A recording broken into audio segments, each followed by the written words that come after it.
बिहार की सियासत में सबसे बड़ा गेम चेंजर ओबीसी जातियां बनकर निकली हैं। जब लालू प्रसाद यादव का विजयरथ रोककर सुशासन के नाम पर नीतीश पहली बार सत्ता में आए, तभी वो भांप गए थे कि बिहार में जाति के खेल के बिना सियासत नहीं की जा सकती है। यही वजह है कि नीतीश कुमार ने बिहार में पिछले वर्ग को दो भागों में बांटा, पिछड़ा वर्ग और अति पिछड़ा वर्ग, जो कि इस जातिगत गणना में करीब 63% है, जिसमें सबसे ज्यादा अति पिछड़ा वर्ग यानी कि 36% है, वहीं पिछड़ा वर्ग 27%। ऐसे में 63% आबादी वाले इस वर्ग को कुल आरक्षण का 30% मिल रहा है। अब सवाल यह है कि क्या संख्या बल के आधार पर आरक्षण को बढ़ाया जाएगा? अगर ऐसा होता है तो एक बार फिर से मंडल वाली सियासी चाल या सियासी खेल नीतीश और लालू की अगुवाई में बिहार से देश के बाकी राज्यों तक पहुंच सकता है। बिहार में सबसे बड़े गेम चेंजर अति पिछड़ा वर्ग बनने वाले हैं, जिनकी आबादी 36% है। इसमें करीब 144 जातियों को शामिल किया गया है, जिनमें कुम्हार, बढ़ई, लोहार, कहार जैसी जातियां शामिल हैं। देश में ओबीसी जाति करीब 50% से ज्यादा मानी जाती है।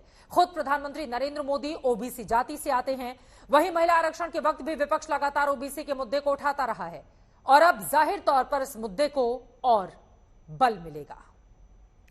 साल 1881 में पहली बार जनगणना के आंकड़े जारी किए गए थे और उसके बाद हर 10 साल में जनगणना की जाती है। उस समय जाति के आधार पर जनगणना की जाती रही थी। जातिगत जनगणना के आंकड़े आखिरी बार 1931 में जारी किए गए थे। हालांकि उसके बाद 1941 में भी जातिगत जनगणना हुई थी, लेकिन उसके आंकड़े सरकार की ओर से जारी नहीं किए गए।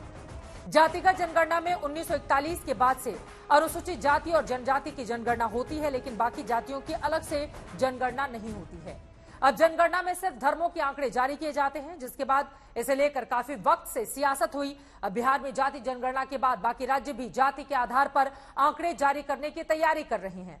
इस बीच प्रधानमंत्री नरेंद्र मोदी ने कांग्रेस पर जाति के आधार पर लोगों को बांटने का आरोप लगाया है। उनके पास भी मौका था, वो नहीं कर पाए। ये उनकी नाकामी है। वो तब भी गरीबों की भावनाओं से खेलते थे, आज भी वही खेल खेल रहे हैं। वो तब भी जात पात के नाम पर समाज को बांटते थे, आज भी वही पाप कर रहे हैं।